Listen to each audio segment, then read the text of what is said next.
So, I originally thought I was just going to do a video on both Super Mario 3D World and Bowser's Fury together, the way they're sold. I didn't think I was going to have much to say about Bowser's Fury, not enough at least for a whole video. Turns out I've got quite a bit I want to say about this game, as well as what will likely be its implications towards the future of the Mario franchise.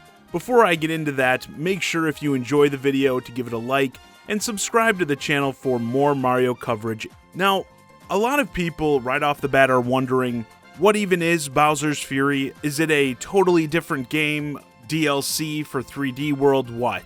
The main thing I see people pointing to in terms of the debate about this is the camera style. It's more akin to something like Odyssey, as well as the fact that this is a more open game, again, like Odyssey, not so much like 3D World. So I've seen people wonder, is this because it was maybe something that was meant for Odyssey but was cut?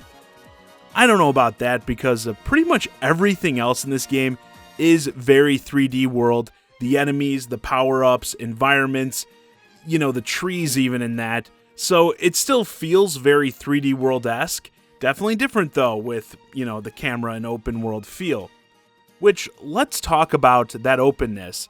This is basically like a massive Mario Odyssey type world. Much of the map is covered in water, and you've got these islands strewn throughout that have these lighthouses that you've got to sort of like restore by collecting cat shines. Cat shine, get! So there's all these small areas that are like mini open levels. There are like 5 or so cat shines to collect there. You've got the cat coins to collect, which are sort of like the Mario 64 red coins. If you get them all in an area, you get another shine. When you go into the level to collect a different shine, things change a bit, like you'll get different enemy layouts in that. And while you're cruising around, you'll find all sorts of smaller little challenges to tackle, just so much to do. Also, of course, you've got Bowser Jr. tagging along as your ally. He can help you uncover little secrets in the area, as well as even fight enemies in that. And you can have a player, too, take full control over him. Bowser Jr. is definitely perfect for that maybe more young gamer or spouse, significant other that isn't as familiar with games, because while the Bowser Jr. player can freely move around and interact with things, he won't die, and if he gets too far away, he'll just automatically be teleported back near Mario. So again, the perfect character for, maybe somebody who you want to play games with that isn't super adept at games. They can take control over Bowser Jr. and participate, actively help, but also not be a hindrance. And even though you're dealing in essentially one big open world, there's tons of variety in terms of environment, enemies, as well as objectives. You've got everything from an ice rink to a volcano mountain, so it's not like you're just seeing the same world theme throughout the whole time.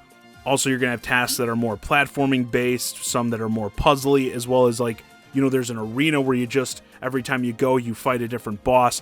So while you're essentially in one level, one world, it's important to note there's a lot going on in it. And the coolest aspect, the thing that makes this stand out from other Mario games, is you've got essentially all these mini levels, and you can freely move seamlessly between all of them.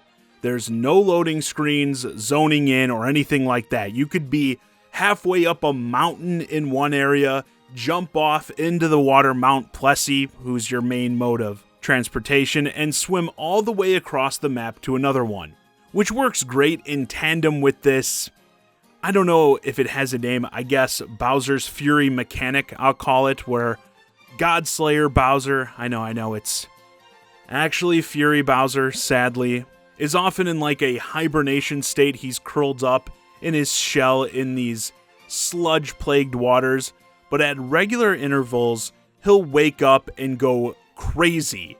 First, it'll start to rain, which is your initial indicator that bad stuff is about to happen. That water rain will turn to fire. Bowser starts jumping around, shooting his flame breath at you. Wherever you are, he'll come for you. He'll find you. So you may be working on a platforming area, just about to get to the end, and all of a sudden all hell breaks loose and you're desperately trying to not die or even fall all the way down and lose all your progress. You can also try to find places to like hide and wait it out. But yeah, I thought this was an awesome mechanic, added an extra level of intensity to some moments. And with the big world you're in, I thought it was really cool if you tried to like run away from him. So you're like speeding around on Plessy trying to get maybe to like the other end of the map, and he just chases you down. Tons of fun. I also want to touch here on Fury Bowser's design, because it's been said a lot, but it's still not enough in my opinion. I think this design is just amazing. You know, we've seen the Mario characters take tons of different forms throughout the years, and Fury Bowser is going right to the top as one of my favorites. Just such a badass look. In all his decades of being Mario's big bad, King Koopa has never looked more intimidating as he does here. So big ups to those who worked on the design for this awesome, fresh take on the character. My only complaint, this is really my only main issue with Bowser's Fury in general, really, is that I feel like Nintendo isn't taking enough advantage of that Bowser design. You know, when they announced there were going to be amiibo for this game, I assumed instantly, oh, awesome, we're going to get a Fury Bowser. No, we just get Cat Mario and Cat Peach. Big missed opportunity, in my opinion. I want amiibo of this guy. Everything. Plush, t-shirts. I think you could be moving tons of merch around this Bowser design. And then, of course, after you collect enough cat shines, you unlock the Giga Bell to turn Mario into Super Saiyan Cat Mario, allowing you to take Fury Bowser on one-on-one. This is another thing I loved. Your fights with Fury Bowser are definitely not mechanically very interesting. Bowser does a few attacks that you've got to avoid or you can try, hitting him out of, but this is exactly, when I saw the trailers for this, what I wanted these fights to be. It's a kaiju fight. You can literally walk right up to Bowser and just start throwing hands with them. He regularly shoots these big spikes in the air that come crashing down and stick into the ground. And when you're in Super Saiyan Cat mode, you can just walk up and like pick them up and throw them back at him. Yeah, once more, not the deepest, most interesting fights. I'm sure there'll be a lot of complaints about that, but like I said, this is exactly what I wanted these fights to be. And yes, I do mean fights, plural.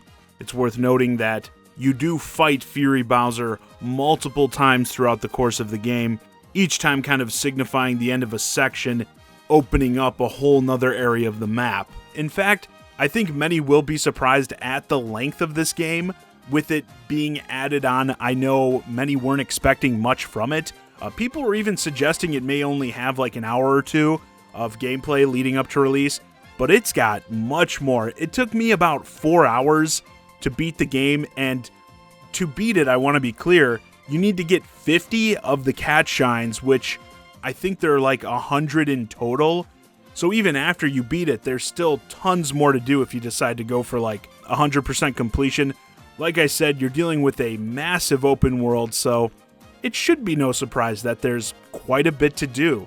And in that regard, as I alluded to at the opening, I think this is very much the future of the Mario franchise. Big open environments isn't something I would have said I really wanted previously. I think when I look at games like Odyssey, even the older games, Sunshine, 64, while you've got these open worlds to explore, they're a little bit more condensed, they're not as vast, and I think that works well to like drive you into the gameplay. But I had a lot more fun than I thought I would just messing around in this open world. Riding around on Plessy and like drifting onto land and taking out all the enemies and trees and that. That was like one of my funnest things to do. As is typical, I think, in open world games. Just kind of goofing around is a big part of the fun. I just didn't really think it was something I wanted in a Mario game until now. And while I was just running around, messing around, I was picturing, if we had like the same level of scale here, a similar layout with the different little areas that are kind of like their own little levels, but we were in more of a grasslands, plains type environment. Maybe you populate it with NPCs, enemies a little bit more, and you're running around on Yoshi. It's in the Mushroom Kingdom. Peach's castle is at the center of the map, and just like in this game, you're running around doing the same stuff, tackling these challenges in a seamless open world environment. That would be something else in my opinion, and that's what I feel this game really is. Like I also said at the top, a lot of the conversation about this game has been questioning what it really is. Is this a piece of DLC for 3D World? Is it its totally own thing? To me, specifically, it's a test, a proof of concept for the next evolution of Mario. Having a giant open world that you get to run around in, even at this size in Bowser's Fury, if you gave me a new Mario game that had 3 or 4 maps similar to this, I'd consider that to be like a full game, worthy of $60. And given the reception I've seen to Bowser's Fury so far, people beating it and having a very positive outlook on it, if it isn't clear, myself, I very much enjoyed it. Yeah, looking at how it's been received, I'd say that test was a success. Now, when will we actually see this next evolution of Mario? Who knows? It could be the next Mario game. I could see Nintendo waiting even until their next console to be able to go full tilt with this idea. I personally don't see a more logical next step for the series. But until we get that game, at least we have Bowser's Fury itself, which obviously I highly recommend people play. If you're in the camp that, you played 3D World on Wii U and are burnt out on it, you probably want to wait for the sale. I wouldn't recommend people pick up this whole package for $60 just to play Bowser's Fury. I don't think it's worth $60. I really wish they would have actually sold this separately for like $15 to $20 so people in that group could play it. Who knows, maybe they will at some point. But if you're a Mario fan and want to take a look at where the series is likely headed, definitely check this out. And with that, this video's a wrap. Let me know your thoughts on Bowser's Fury in the comments. Did you enjoy it as much as I did? And do you feel this is the future of the Mario series?